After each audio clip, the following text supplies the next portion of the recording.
La doctora Mónica Garmendia es abogada previsionalista, presidenta de la Asociación Argentina de Abogados Cristianos y a su vez forma parte de la Comisión de Seguridad Social del Colegio de Abogados de Cava. Bienvenida, Mónica, ¿cómo te va? Silvio Sacomani te saluda, un placer enorme. ¿Qué tal, Silvio? El placer es mío. Un gusto, volver a escucharte y que nos acompañes nuevamente aquí en la cocina de las noticias. Bien, antes de ir al tema que nos convoca de lleno, que tiene que ver con las marchas y contramarchas en torno al DNU de Javier Milei en relación a la reforma previsional en torno a sus saberes, me gustaría consultarte cuál fue el impacto que ha sufrido el sistema previsionalista de la República Argentina, de previsión social, en relación a los 4 millones de personas que ingresaron al mismo sin haber llevado adelante sus aportes durante el gobierno kirchnerista. Bueno, eso tiene que ver con gente que no se pudo jubilar porque no reunía la cantidad de años de aportes y utilizaron en nuestro país, en nuestro caso, la moratoria. Tenemos dos formas de darle una prestación: a través de la moratoria, que queda una vigente hasta el año que viene, hasta marzo del 25, y después no sé si con este gobierno se renovarán, y después queda también el tema de la pensión universal del adulto mayor, que lo dio en la época de Macri con la ley de reparación histórica, que si bien lo paga el Estado con rentas generales, implica el 80% del mínimo. Eso tiene que ver con una política de previsión que utilizan los gobiernos. Estuve dando una charla el 13 de marzo con respecto a esto, digamos, ¿cuál es el sistema de jubilaciones que correspondería o que se utilizaría en Argentina a futuro o en Latinoamérica? Y vimos que no hay un sistema, digamos, puro que pueda servir, porque el sistema de reparto como lo tenemos ahora desde el 2008 es un sistema que sirve para las personas que tienen aportes formales en blanco, no en aportes informales o en negro, sino que ingresan a su cuenta y después el Estado se compromete a pagarle la jubilación. El sistema de capitalización está derogado, que tiene que ver con que la persona utiliza una cuenta de capitalización privada y ahí hace solo los aportes para tener una prestación cuando cumpla los años requeridos y tenga la cantidad de cotizaciones para tener. Eso las famosas Chile, AFJP. desde el año 90. Claro, un sistema privado administrado por las AFJP. En Chile, desde el año 80, está este sistema, pero se encontraron con el gran inconveniente que existe, que no puede cubrir a la cantidad de adultos mayores, porque hay una gran cantidad de adultos mayores, ya esos estudios demográficos se habían establecido, y se tenía muy claro que para el 2040 en toda América Latina y el Caribe iban a tener más adultos mayores que jóvenes. Si a esto le sumamos la ley de interrupción del embarazo, que hay en la Argentina 270.000 no nacidos, tiene que ver con el achicamiento de la pirámide, digamos, de la seguridad social, porque ¿quién sostiene un sistema de reparto? El sistema de reparto lo sostienen los trabajadores activos. Exacto. Y el sistema de capitalización también, porque si tienen un haber alto, importante, un cargo jerárquico, van a querer aportar y que los administre una empresa de fondo de retiros. Pero ¿cuál es el inconveniente? Que no se dan ninguna de estas situaciones y ha habido un incremento tan grande que países como Perú, que nunca tuvieron un sistema así, una ley para solidaria o una asistencial, digamos, tiene que dar ahora un subsidio de 600 soles, porque ¿qué pasó? En el sistema de capitalización durante la pandemia, los afiliados que estaban capitalizando retiraron los fondos y se quedaron sin un peso para tener un beneficio, y eso es lo que se está viendo en muchos países, es decir, que se llama un sistema de pilares donde están los 3 sistemas: el solidario o asistencial, el otro que es de capitalización y voluntario privado, y el de reparto con, digamos, no funciona un sistema único. Eso es lo que sucede en Latinoamérica. O si no, de muchos sistemas, como por ejemplo México, que tiene sistemas, subsistemas federales, nacionales, únicos, de acuerdo a los gremios, de reparto, de capitalización, y tampoco tienen tanta cobertura, que están dando una pensión para el adulto mayor que es igual a la PUAN que tenemos nosotros, es decir, para personas de 65 años, vulnerables, que no tienen aportes para entregarle algo. Entonces estamos viendo qué es lo que está pasando. Tenemos que ir a una realidad no solo de nuestro país, sino lo que está pasando en el mundo también, ¿no? De ahí la necesidad de darle algo, aunque sea mínimo. Por ejemplo, en México le dan $30 a los adultos que no tienen posibilidad de tener ningún tipo de prestación, ningún tipo de pensión o jubilación, como llamamos nosotros. $30. Ese es el gran inconveniente. $30. Es decir, que sí, que $30 me llama la atención, una suma poco menos que inexistente, nada. ¿no es cierto? La misma nada. Es decir, que el Claro, sistema previsional está en jaque en el mundo entero en torno a los saberes que perciben los jubilados. En Latinoamérica sí, porque nosotros, por ejemplo, podemos observar que se tuvo que paliar esta situación a través de las moratorias, como bien dijiste vos, porque ¿qué se hace con el adulto mayor? Digamos, ¿qué beneficio se le puede dar cuando no tiene los mínimos necesarios para acceder a alguna jubilación o prestación digna? Y esto es lo que estamos viendo con el tema de las mínimas, el gran problema que se tiene ahora, que desde abril del 2020 se le está dando bonos en carácter interrumpidos, viste, distintos tipos de bonos para que puedan aumentar el haber mínimo, incluso esos haberes mínimos de personas que no han hecho los aportes suficientes para acceder, y la queja de los que no son mínimos porque no les corresponde ningún bono, lo que trae una gran litigiosidad. Y bueno, y ahora con el decreto que ha salido, que confunde más a la gente, porque si escuchás a alguien hablar, ¿qué me van a pagar? ¿Cuánto voy a cobrar? ¿Qué me van a dar? Es bastante complicado es poder confuso. Explicarle con palabras sencillas. ¿Y cómo lo podrías explicar en palabras sencillas? A raíz de este decreto, el nuevo decreto que anula el anterior. Sí, bueno, en realidad deroga la ley, la última ley que discutieron tanto en la época de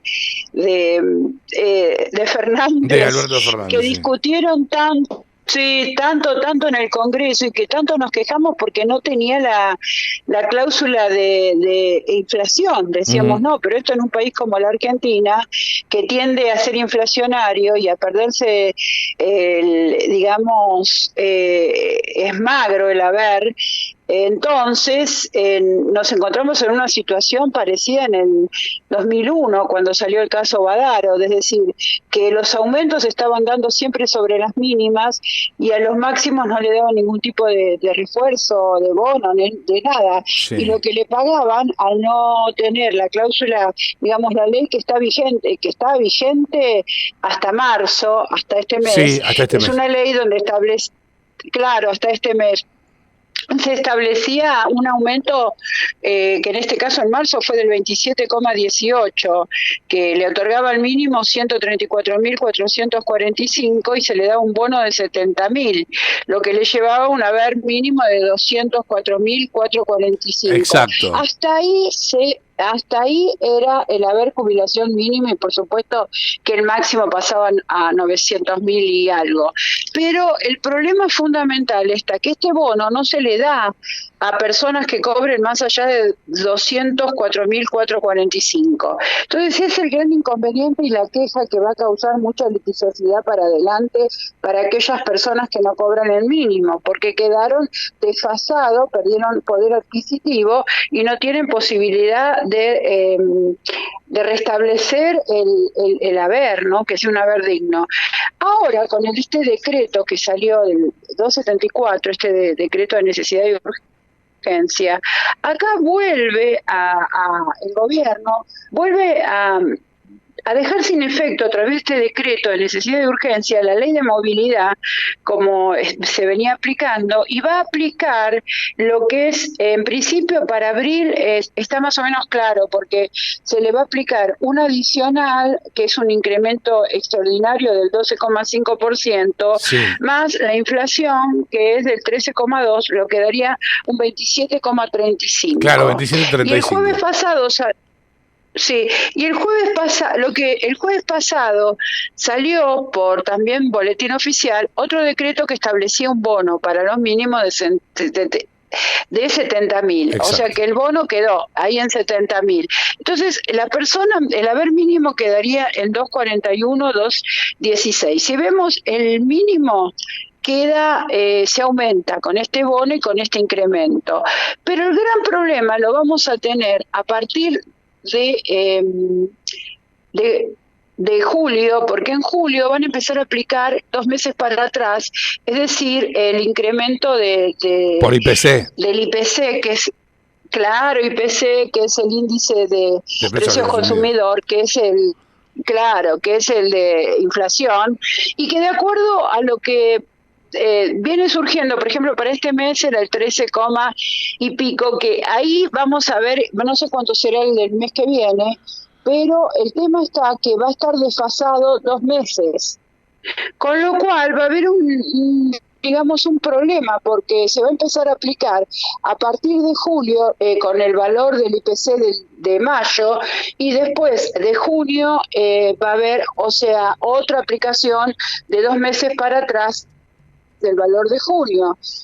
Es complicado porque no tenemos una manera, porque hay una transición que se va a dar, un empalme en lo que es marzo, lo que es abril, mayo y junio, que quedan acá con este haber extraordinario, y no sabemos si el bono de 70.000 va a quedar siempre de esa manera, con lo cual en algún momento vamos a notar que si se llega a arreglar la cuestión de la inflación y baja, los aumentos van a ser muy magros, ¿no? Porque va a faltar otro tipo de índice. Uh-huh. Como el del, por ejemplo, el índice del RIPTE que es el de trabajadores estables, que era el 50%, o el de los aportes que se efectuaban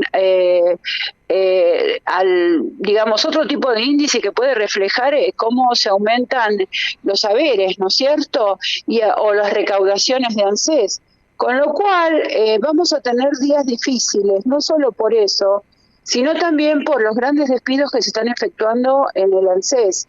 Hoy, por ejemplo, salieron 1.000 telegramas, el viernes pasado 800, sí. Con lo cual entraron ya con medida de fuerza.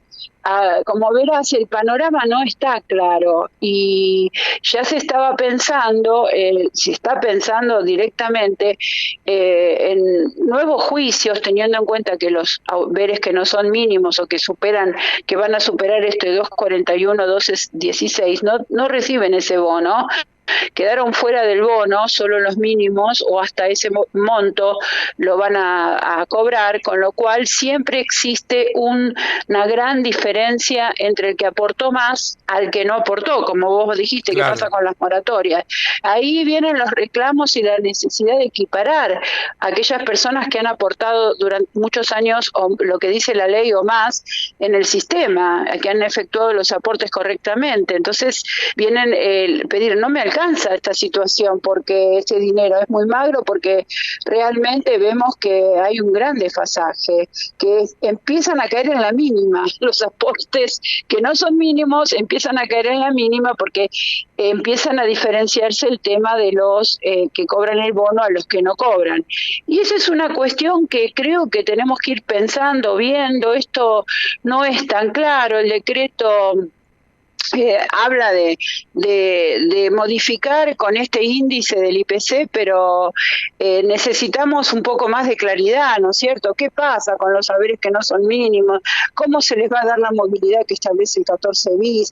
¿Qué pasa con estos empalmes? ¿Cuánto en realidad perdieron desde que vienen los bonos, desde hace más de 20 meses hasta ahora? Esas cifras y esos montos y esa estudio estudio se va a tener que realizar y bueno, van a venir los reclamos, ¿no? Claro, Creo no, que estamos en lógicamente. situación de un Badaro 3, claro. Se han Ahora, dado la sí, situación. sí. Ahora, Mónica, ¿cuántos activos versus pasivos tenemos hoy en la República Argentina?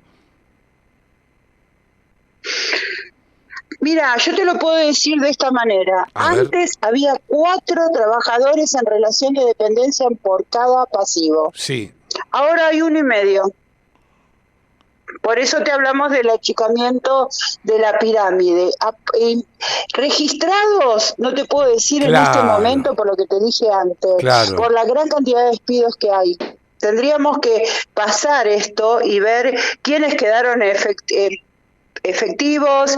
Este tema indica, bueno, que muchas personas han despedido o no pueden continuar con sus pymes o empresas con la cantidad de empleados que tiene, han llegado a otro tipo de arreglos, ¿no es cierto? Se han perdido fuentes de trabajo. Ese estudio, digamos, puedo decir que hasta diciembre del 23 había 1,5 trabajadores por cada jubilado. Por eso es que hablamos de que como en el vértice que están los jubilados, es decir, las personas adultas mayores, son más que las que están, porque hay trabajo informal, trabajo de Claro, por menor, trabajo no supuesto. registrado, Exacto. y ahora hay despidos. Sumémosle los despidos, que también es otro. Pero bueno, habría que hacer, en la medida de que pasen estos meses, habría que hacer un estudio pormenorizado, porque a nosotros se nos retuvo bastante la información del censo. Los que trabajamos así con ciencias que son transversales, que nos sirven a la seguridad social para tomar esto para ver cómo se puede proyectar un sistema previsional, que es lo más difícil, ¿no? Que dure en el tiempo, que perdure.